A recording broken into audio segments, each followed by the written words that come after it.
Jay, did Game 2 prove the Thunder are the better team? Their structure is more to bet on than the chaos of Indiana. Wait, that was quite the answer. Their structure is better to bet on than the chaos of Indiana. Very political. So, yeah. So I've been working on my tonality. Just in layman's terms, so you're saying the Thunder. That's what that is. Well, y'all welcome to the education. You welcome to the education. Because I didn't go to Duke, so you're saying the Thunder. So then yes. You just didn't want to say put the it in Thunder? layman's terms. Yes, KP. You didn't want Damn, to. KP. You didn't want to say Trying the to get my Thunder, so you doctorate. dressed it up. Okay, I got you. Look, okay, OKC. Yes, I'll bet on OKC all day long.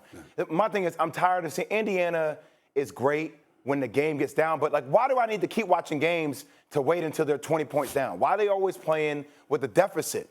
And that's kind of a problem I have with Indiana. I think Indiana is a really talented team. I just think OKC is like a pillowcase on your face, suffocating you slowly. That's how their defense plays. That imagery. You got the analogy. I get it. I got it. It was just like the pillowcase suffocating. I got it. Keep going. No comment, Big Perk. Going. We let Jay keep going. I'm tired of cooking. Now I don't know what to say. It's just awkward. Why'd you get so awkward, KP? You got my analogy. Damn.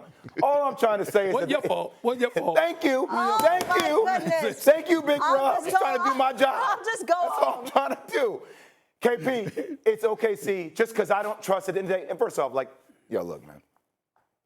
How are you going to score 12 points in the fourth quarter when the game's out of hand? Thank you. Like, and I know my position. I know your position. But I'm going to need Hallie to look at the rim early. When your team is exponentially better because you start the game with aggressiveness and you start the game passively in game 2, it leads me to question whether actually you'll be that player consistently. Now, look, I think Hallie is a very talented player. I've been on record saying and fighting for him on this show. But you can't just be a closer. You got to be an opener and closer. You got to do both. And the team has to play with energy. They didn't do that. So, yes, I think it's more a statement about OKC than I do about Indiana. I trust in OKC more long term. Perk?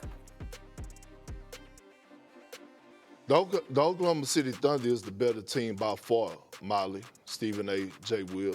They're deeper than the Pacific Ocean, and it showed last night. I did not have Aaron Wiggins. On my bingo card going into game 2. All of a sudden, Coach Dagnall went with Isaiah Joe. Isaiah Joe missed a couple of threes, and next thing I know, Aaron Wiggins comes to the game and completely changes the game with his outside shooting. Right off the bench, him and Alex Caruso. I saw Alex Caruso, who is a secret weapon that no one else in the league has. This guy has guarded Jaren Jackson Jr. in the first series. He guarded Jokic in Game 7 to send Denver home and locked him up. I saw him harassing Anthony Edwards. And then all of a sudden last night, I saw him giving their best player, Pascal Siakam, fits all night long. And so when I look at the Thunder and I look at what Chet Holmgren, J-Dub, Aaron Wiggins, Alex Caruso, Luke Dortz, the depth, right? But then they have a bona fide young superstar. Yes, he is a superstar. SGA. The man is something different. That's the separation, right? The separation between him and Haliburton is SGA has arrived. Haliburton is still trying to trend up and find his way. The man went out there and completely dominated that game in all phases, from scoring 34 points to the 8 assists, making guys around him better, to the 4 steals, getting it done defensively. And in the fourth quarter, the ball was in his hands. I'm not going to let go of the rope. I'm going to take us home. And still after the game, he had enough energy to walk around and not even just go to his interview, but go take pictures with CP3 and his son, go chop it up with them for an hour, go dab up Casanet. He was at the damn game, walk over, kiss his family, and then had time to take pictures and smile with the Perkins family. The man is just a machine, man. He is different. Not only is he the best perimeter player in basketball, but he's trending. And he's a championship and finals MVP away from me calling him the best basketball player in the National Basketball Association. Don't forget, he was rapping to me before we went on SportsCenter. He went on right before me, and I went on right after him. Shai Gilgeous-Alexander is different. He's special, which brings me back to Tyrese Haliburton. Because you see, if Indiana is going to have a chance, OKC is clearly the best team, okay? But that doesn't mean that Indiana can't beat them. Indiana can beat them. They just have to play near flawless basketball because you're not going to get away with what you got away with in game one, where you had a subpar game, but you still managed to come back and beat OKC. You woke OKC up, and you're not going to beat them having a subpar game. You got to play better than that, which they can do. But it all starts with Haliburton, like he pointed it out. So let's throw out some facts about Tyrese Haliburton. Did you know, Big Perk, Jay Williams, that in the first 2 games of this series, forget the fact that he's only averaging 15.5 points, okay? That most of that 50% shooting came for the fourth quarter because the first 3 quarters he's done virtually nothing. Did you know that in the first 2 games he has 0 offensive rebounds and 0 free throw attempts? 0. 0, okay? That's problematic. That's number one.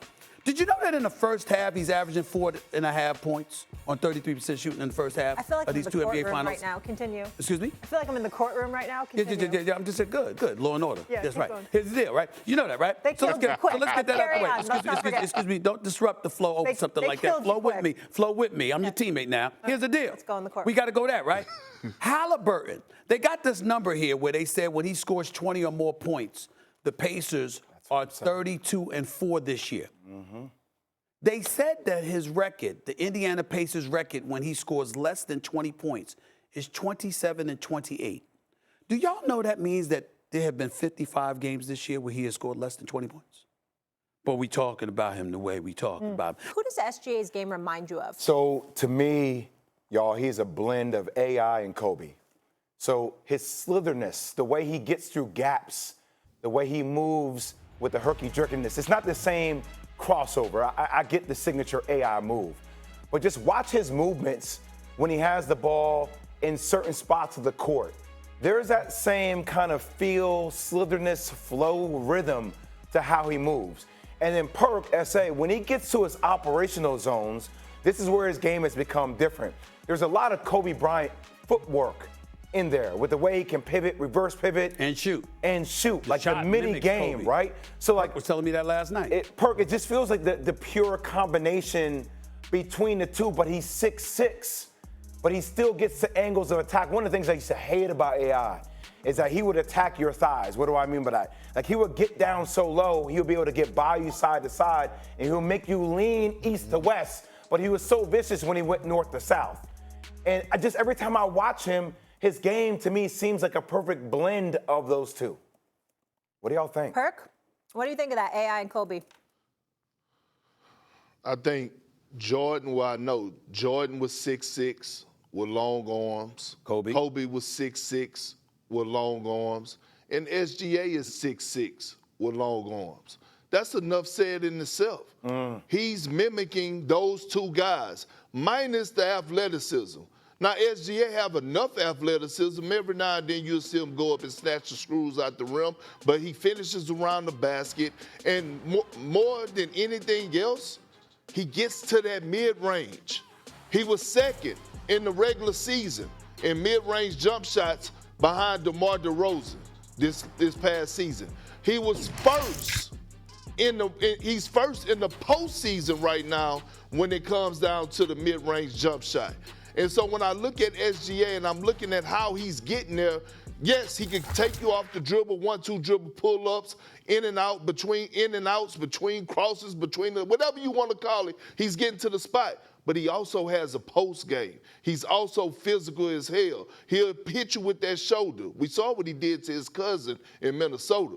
Get off me, you too small type stuff. You know what I'm saying? So when I'm looking at SGA, and most importantly, why I say Michael Jeffrey Jordan is because he's efficient. This is his 3rd consecutive season of averaging 30 points and shooting over 50%. Kobe wasn't this damn efficient. And we're talking about tough, contested twos. Stephen A. said something last night that made a lot of sense. He said, man, if this brother master and gets his three-point shot down, it is really over for the rest of the league. I believe that it's already over, but you talk about taking that next leap, he's already unstoppable. He get a consistent three-point shot. I don't even know what to say about him, but I just think of Kobe and Michael Jeffrey Jordan. Well, when I let me think say of this. SGA. Let me tell you why the Kobe, Michael Jordan mentions are appropriate here in terms of what we're looking for from SGA down the line. Two key elements. It's one thing to beat people.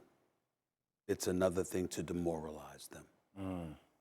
To get them to a point where they're just depressed at the notion of having to go up against you.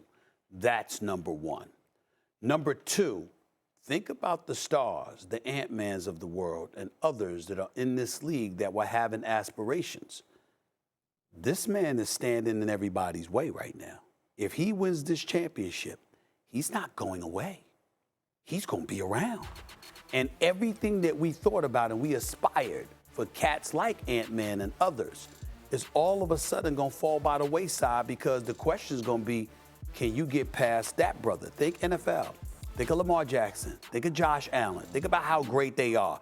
And then think about the fact that the one Achilles heel is that they can't get past Patrick Mahomes. That's a good point. If they can become a dynasty and keep this team together, absolutely. Got to leave it there, guys. Wanna try to boast at what I look like. Think I'm gonna try to wear I pull up long range. Jimmy with the heat, I'm on fire. It's NBA over here,